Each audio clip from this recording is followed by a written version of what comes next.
Hello guys. आज हम नया वीडियो सीरीज़ शुरू करने जा रहे हैं जिसमें हम लोग प्रीवियस ईयर क्वेश्चंस को डिस्कशन करेंगे। इसी पे आज हम 68 बीपीएससी के जो क्वेश्चंस हैं प्रीलिम्स के उसे आज डिस्कशन करने जा रहे हैं। इसमें बस हम लोग डिस्कशन ये नहीं करेंगे कि आंसर क्या है क्वेश्चन का, बल्कि इसके साथ ये भी कोशिश करेंगे कि किस तरीके से आप नॉलेजेबल गेस लगा सके। ठीक है, वाइल्ड गेस नहीं लगाना है आपको, नॉलेजेबल गेस लगाना है जिससे एग्ज़ाम के टाइम में आप सही आंसर पे पहुंच सके। हम होता क्या है कि एग्ज़ाम के टाइम में बहुत सारे क्वेश्चन ऐसे होते हैं जिसे पहला बार ही देख देख रहे होते हैं। ठीक है, और इसी चक्कर में हम क्या होते हैं, हड़बड़ा के गलत आंसर मार देते हैं। लेकिन अगर आप सही ढंग से सोचिएगा तो वहाँ पे भी आप क्वेश्चन को सही तरीके से टिक कर सकते हैं। साथ ही साथ हम लोग ये भी देखेंगे कि किस तरीके से प्रीवियस ईयर क्वेश्चन को पढ़ना है जिससे कि अगले एग्जाम में भी हमें काम आ सके। ओके, तो चलिए शुरू करते हैं। तो पहला जो क्वेश्चन है वो ये है कि the phrase equality before law, ये है the phrase equality before law used in article 14 of Indian constitution has been borrowed from the constitution of. देखिए, इक्वालिटी बिफोर लॉ जब पूछेगा ना तो ये इंग्लैंड, ये इंग्लिश कॉन्स्टिट्यूशन से बोरोड है, यानी ब्रिटेन से। ठीक है, लेकिन देखिए बस यहीं पे आकर क्वेश्चन का आपको नहीं छोड़ देना है, साथ ही साथ आपको देखना है कि और क्या इससे निकल रहा है। आर्टिकल 14 में एक और टर्म है, इक्वल प्रोटेक्शन ऑफ लॉ, साथ ही साथ इक्वल प्रोटेक्शन ऑफ लॉ भी है। तो इक्वल प्रोटेक्शन ऑफ लॉ जो है वो यूएसए से लिया गया है। ये तो हम समझ गए कि इक्वालिटी बिफोर लॉ ब्रिटेन से लिया गया है, लेकिन इक्वल प्रोटेक्शन ऑफ लॉ ये यूएसए से लिया गया है, इसे आप याद रखिएगा। ठीक है, आइए सेकंड क्वेश्चन पे आते हैं। What was the duration in the making of Indian constitution. ये फैक्चुअल क्वेश्चन है, सीधा लूसेंट से पूछ दिया है। तो 2 ईयर 11 मंथ एंड 18 डेज। ठीक है, सीधा है। The council of minister in a state is collective responsible to. देखिए, अब आपको जब स्टेट देगा, कहाँ स्टेट में देगा तो ये होगा लेजिस्लेटिव असेंबली, लेकिन अगर आपको सेंटर में देगा तो ये होगा लोकसभा। ठीक है, जो सेंटर में लोकसभा है वही यहाँ पे लेजिस्लेटिव असेंबली है। ठीक है, और लेजिस्लेटिव काउंसिल जो है वहाँ पे क्या है, राज्यसभा है। तो ये डिफरेंस हमको पता होना चाहिए। तो सिंपल सा आंसर था, आंसर सी, लेजिस्लेटिव असेंबली। अब आइए चौथा में आते हैं। In the post 73 amendment era there has to be decentralisation of. देखिए ये क्वेश्चन क्या था ना, ये क्वेश्चन बहुत लोग को कन्फ्यूजन क्रिएट होगा इसमें। अब देखिए, decentralisation of decision making power होगा, सिस्टम एज ए होल होगा, जुडिशल पावर होगा या एडमिनिस्ट्रेटिव पावर होगा। देखिए पहला आप 3 को क्रॉस कर सकते हैं, 3 को। जुडिशियल पावर का डिसेंट्रलाइजेशन से क्या लेना देना है 73 अमेंडमेंट में, आप 3 को हटा के देखिए, 3 सी में है और ए में है। तो आपका क्या आंसर हो गया, 1, 2 एंड 4, यानी अपने आप बी पे पहुंच गए। कुछ करना था, नहीं करना था, हल्का सा नॉलेज का यूज किया, सही आंसर पे पहुंच गए हम लोग। इसी तरीके से बनाइए और प्लीज़ मेरा चैनल को सब्सक्राइब कर लीजिए। हम 5 से 7 ईयर का क्वेश्चन डिस्कशन करेंगे, साथ में यूपी पीसीएस का भी प्रीवियस ईयर को डिस्कशन करेंगे। ठीक है, इसी तरीके से। तो चैनल को सब्सक्राइब कर लीजिए मेरा, और आपको नोटिफिकेशन आते रहेगा, इसीलिए आप बेल के जो आइकन है उसको भी दबा दीजिएगा। और हमें भी इससे क्या होता है ना, जितने लोग सब्सक्राइब करते हैं तो हमें मोटिवेशन मिलता है कि हम नया नया क्वेश्चन को बना सकें आप लोगों के लिए। ठीक है, the representation in the Rajya Sabha includes. अब देखिए, राज्यसभा में रिप्रेजेंटेशन क्या क्या इंक्लूड करता है। Member directly elected by the citizen. देखिए, लोकसभा में डायरेक्टली इलेक्टेड होता है, ये तो कट गया, ये अपने आप कट गया। इससे सिंपल क्या हो सकता है, ये तो हट गया। Member indirectly elected by citizen through their representative, एकदम सही है, इनडायरेक्टली होता है। Member nominated by the president of India, ये भी होता है। देखिए 12 मेंबर जो होते हैं राज्यसभा में, कितने 250 सीट हैं, उसमें जो 250 सीट राज्यसभा में है ना, उसमें 238 जो है इनडायरेक्टली इलेक्टेड होते हैं और 12 मेंबर क्या होते हैं, वो नॉमिनेटेड होते हैं by the president of India. तो सी भी होगा और बी भी होगा, तो मोर than one of the above. ठीक है, सी इसका आंसर क्या हो जाएगा, इसका आंसर जो हो जाएगा वो डी हो जाएगा। समझ गए किस तरीके से, ए तो होगा नहीं, बी और सी दोनों होगा, तो मोर than one of the above. Which of the following is concerned with the supreme court of India. देखिए सुप्रीम कोर्ट ऑफ इंडिया जो है एपिलेट जुरिस्डिक्शन भी है, ओरिजिनल जुरिस्डिक्शन भी है। ठीक है, ओरिजिनल आर्टिकल 32 से आप डायरेक्टली सुप्रीम कोर्ट विजिट कर सकते हैं। आर्टिकल 32 जिसको heart and soul of Indian constitution किसने बोला था, doctor B R Ambedkar ji ने। ठीक है, तो सुप्रीम कोर्ट को क्या क्या बोला जाता है, हार्ट नहीं मतलब सुप्रीम कोर्ट के जो आर्टिकल 32 है, ठीक है, राइट टू रेमेडीज, जिसको heart and soul of Indian constitution doctor B R Ambedkar ने बोला था, इसमें ओरिजिनल जुरिस्डिक्शन होता है। साथ में आप अपीलेट बॉडी भी होता है सुप्रीम कोर्ट में। ठीक है, और कॉलेजियन सिस्टम भी होता ही है। तो मोर than one of the above इसका आंसर हो जाएगा। मैंने अच्छे ढंग से आपको समझा दिया है कि एपेलेट जुरिस्डिक्शन भी सुप्रीम कोर्ट में होगा। जैसे हाई कोर्ट में आपके केस को खारिज कर दिया गया तो सुप्रीम कोर्ट डायरेक्टली विजिट कर सकते हैं, उसके बाद ये अपेलेट हो गया। फिर ओरिजिनल कैसे हो गया, आर्टिकल 32 से, ठीक है, ये 32 याद रखिएगा। हार्ट एंड सोल मैंने बोला। उसके बाद कॉलेजियम सिस्टम मैंने बोला आपको, ये तीनों सुप्रीम कोर्ट से रिलेटेड है। तो मोर than one of the above एकदम सही होगा, इसमें कोई भी आपको डरने की जरूरत नहीं है कि बहुत भारी क्वेश्चन था, ऐसा कुछ नहीं था, बहुत ही आसान क्वेश्चन था, ठीक है।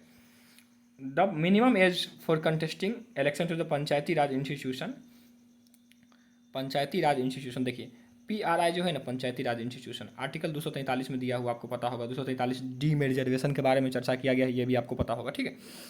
इसमें कितने साल में आप इलेक्शन लड़ सकते हैं, ये सिंपल सा है 21 ईयर। देखिए लेकिन लोकसभा के लिए आपको 25 ईयर चाहिए, राज्यसभा के लिए 30 ईयर चाहिए, ये आपको दिमाग में बैठा लेना है। लोकसभा के लिए 25 ईयर, राज्यसभा के लिए 30 ईयर, और पंचायती राज इंस्टीट्यूशन के लिए 21 ईयर, ठीक है, 21 ईयर एकदम सही हो गया ए आंसर। अब 8वां में चलते हैं, 8वां question. With reference to the consumer dispute redressal at the district level in India which of the following statement is not correct. देखिए इसमें क्या होता है ना, ये क्वेश्चन सच बोले तो आपको एग्जाम के टाइम में नहीं आएगा, सीधी सी बात है। सब क्वेश्चन हम नहीं पढ़ के जा सकते हैं, लेकिन फिर भी इसको बनाने की कोशिश करते हैं। The state government can establish more than one district forum in a district if deems fit. चलिए ठीक है, पढ़ लिए। सेकंड पढ़ते हैं, one of the member of the district forum shall be women. चलिए ठीक है। तीसरा देखिए, the district forum entertain the complaints where the value of good और service does not exceed ₹50 lakh. जहाँ पे नंबर आ जाए ना वहाँ पे डॉट क्रिएट होने लगता है, 50 लाख। सच्चाई यही है कि 20 लाख ही होना चाहिए, ठीक है, 20 लाख ही ये अमाउंट है मिनिमम, ठीक है। मैक्सिमम 20 लाख ही अमाउंट है, जबकि इसे 50 लाख दिया है, तो ये गलती हो जाएगा। तो आंसर सी होगा, नॉट करेक्ट पूछ रहा था। अब देखिए अगला क्या है, at what level does a panchayat समिति operate at Panchayati Raj structure.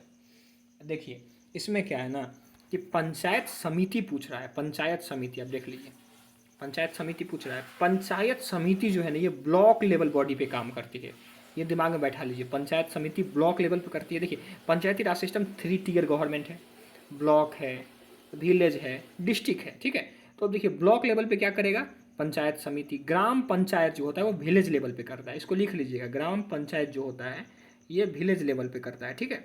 साथ ही साथ जिला परिषद जो होता है ये डिस्ट्रिक्ट लेवल पे करता है, डिस्ट्रिक्ट लेवल पे करता है, ठीक है। तो आंसर हो जाएगा ब्लॉक लेवल, पंचायत समिति ब्लॉक लेवल, ठीक है। ग्राम पंचायत विलेज और जिला परिषद डिस्ट्रिक्ट, 3 टियर सिस्टम होता है। Which of the following was establish as the first programme of community development. अब देखिए नेशनल एक्सटेंशन सर्विस था ये, इसको याद ही रख लीजिए, इसके लिए कोई कुछ और उपाय है नहीं। नेशनल एक्सटेंशन सर्विस जो है ये फर्स्ट प्रोग्राम है कम्युनिटी डेवलपमेंट के लिए। कब आया था, 1952 में आया था। समझ रहे हैं किस तरीके से करना। अब ये आपको अगला बार पूछ सकता है कि कब आया था नेशनल एक्सटेंशन सर्विस, 1952। इसका काम क्या था, to provide technical assistant to farmer and rural community, ठीक है। गाँव के लोगों को और फार्मर को टेक्निकल असिस्टेंस देना ही इसका काम था, नेशनल एक्सटेंशन सर्विस का। ओके, यहाँ तक कोई दिक्कत नहीं होगी, ठीक है। आइए अगला क्वेश्चन में आते हैं। आज हम 20 क्वेश्चन को ही करेंगे, जिससे वीडियो का लेक्चर ज़्यादा बड़ा ना हो जाए, वीडियो ज़्यादा बड़ा ना हो जाए, बड़ा होगा तो बोरिंग हो जाएगा, ठीक है। Which of the following are the objective of SEZ 2005। ये क्वेश्चन देखिए और बनाइए, इसमें ज़्यादा दिमाग की काम नहीं है। Generation of additional economic activity, positive line है, सही होगा। Promotion of exports of good and services, positive line है, सही होगा। SEZ में ये सब होता है। क्रिएशन ऑफ एम्प्लॉयमेंट एकदम होगा। तो आंसर 1, 2, 3 हो जाएगा। देखिए ये क्वेश्चन नहीं भी पढ़ के जाते हो तो आप उस टाइम में कॉमन सेंस से बना सकते हैं। तो पॉजिटिव लाइन है, सही होगा। पॉजिटिव लाइन है, सही होगा। पॉजिटिव लाइन है, सही होगा, ठीक है, कोई दिक्कत की बात नहीं इसमें।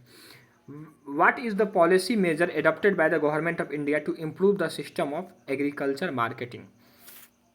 अब देखिए इसमें भी सारा होगा। मिनिमम सपोर्ट प्राइस होगा, मेंटेनेंस ऑफ बफर स्टॉक होगा, पब्लिक डिस्ट्रीब्यूशन सिस्टम होगा। More than 1 and above answer होगा इसका, ठीक है। इसका आंसर क्या होगा, more than 1 of the above, ठीक है, आंसर ये होगा। विच committee suggest the enactment of competition act 2002। अब देखिए इसमें कितना कमिटी इनेक्टमेंट किया है, कौन सा कमिटी है ये। आंसर पे अगर डायरेक्ट जाएं तो ये राघवन कमेटी होगा, ठीक है। कंपनी एक्ट 2002 जो है फेयर प्ले मार्केट में अडॉप्ट करने के लिए आया था कंपनी एक्ट, ये 2002 में आया था, कोई दिक्कत नहीं। अब देखिए साथ में रंगराजन कमेटी पूछ सकता है। रंगराजन कमेटी क्या था? पॉवर्टी मेजरमेंट के लिए बनाया गया था, पॉवर्टी से रिलेटेड था, ठीक है। विजय केलकर कमेटी क्या था? ये पीपीपी था, पब्लिक प्राइवेट पार्टनरशिप, बहुत इंपॉर्टेंट है। विजय केलकर पीपीपी, राघवन जो था कंपटीशन एक्ट के लिए था, और रंगराजन कमेटी पॉवर्टी मेजरमेंट के लिए था, ठीक है। कोई दिक्कत नहीं होनी चाहिए इसमें। आइए अगला क्वेश्चन पे चलते हैं। ग्रे रिवॉल्यूशन क्या था? अब इसमें कुछ सोचने की बात है क्या? ग्रे रिवॉल्यूशन फर्टिलाइजर से रिलेटेड है, ठीक है। ग्रे रिवॉल्यूशन फर्टिलाइजर से रिलेटेड था, ठीक है। साथ ही साथ पिंक रिवॉल्यूशन क्या था? पिंक रिवॉल्यूशन जो था वो आपका ओनियन से रिलेटेड था, ठीक है। थोड़ा कन्फ्यूजिंग था ये, बहुत लोगों को लग रहा था टोमेटो एंड मीट प्रोडक्शन भी हो सकता है, लेकिन नहीं। आप जब ऑप्शंस को देखिएगा तो आपको पिंक रिवॉल्यूशन ओनियन में ही फिट बैठेगा। फिर सिल्वर रिवॉल्यूशन क्या था? ये सिल्वर रिवॉल्यूशन एक सिल्वर कलर का होता है, सिंपल सी बात है। रेड क्या था? टमाटो एंड मीट प्रोडक्शन था, ठीक है। तो आंसर ए आपका हो जाएगा, कोई दिक्कत नहीं होगी इसमें। चलिए ठीक है। Which of the following 5 year plan was focused on human resource development? देखिए ह्यूमन रिसोर्स डेवलपमेंट पे जो है, मैं सच्चाई बताऊं तो इसमें से कोई नहीं है। ये 8 5 ईयर प्लान था जो इसे फोकस किया था। 8 5 year plan human resource development पे किया था, तो none of the above answer हो जाएगा। 8 5 ईयर प्लान किया था, ह्यूमन रिसोर्स डेवलपमेंट पे फोकस किया था, ठीक है। Which of the following state of India receive the highest foreign FDI? अब देखिए एफडीआई कौन सबसे ज़्यादा रिसीव किया 2022 में? ये कोई काम का नहीं है ये क्वेश्चन, तो इसीलिए इसका आंसर आपके लिए जानने की जरूरत है नहीं। ऐसा क्वेश्चन पे दिमाग नहीं लगाइए, ठीक है। प्रीवियस ईयर का ये करंट अफेयर हो गया, तो इस पर दिमाग लगाने की जरूरत ही नहीं है। अब 17th पे आते हैं। विच of the following finance minister, which of the in which budget did the finance minister announce the liberalised exchange rate management system? इसका सिंपल सा आंसर है 92-93, ठीक है। 1992-93 नरसिम्हा राव की गवर्नमेंट में, कोई दिक्कत की बात नहीं है इसमें। Which of the following were the goal of 5 year plan? Which of the following were the goal of 5 year plan? ये कौन सा 5 ईयर प्लान की बात कर रहा है, पता ही नहीं चल रहा है। Were the goal of 5 year plan, अगर इस हिसाब से दे रहा है तो सारा हो जाएगा, सिर्फ 5 ईयर प्लान ही इसमें बोल रहा है, ठीक है। तो आप सारा के साथ जा सकते हैं। शायद क्वेश्चन गलती हो गया है, कौन सा 5 ईयर प्लान ये नहीं दिया है। अगर इस तरीके से दे दिया है तो सारा ही होगा, ठीक है। चलिए 19th में आते हैं। Which organisation carries out the survey for determining the poverty line? ये तो सिंपल सी चीज़ है, NSSO, National Sample Survey Organisation, ठीक है। ये क्या है? 1950 में एस्टेब्लिश्ड हुआ है, 1950 में, ठीक है। और उसके बाद 20वां जो है ट्रेड बैलेंस के बारे में 2022 का पूछ रहा है। ये भी कोई काम का नहीं है, अब नया ट्रेड बैलेंस वाला आ गया होगा, ठीक है। तो ये कोई काम का नहीं है। तो हमने 20 क्वेश्चन आपको अभी करा दिए हैं। इसी तरीके से बाकी जो बचे हैं अगले लेक्चर में करा दूंगा। प्लीज़ सब्सक्राइब कर लीजिए, जिससे मुझे मोटिवेशन मिलेगा और सारे लेक्चर्स बनाने का। Thank you for watching this video.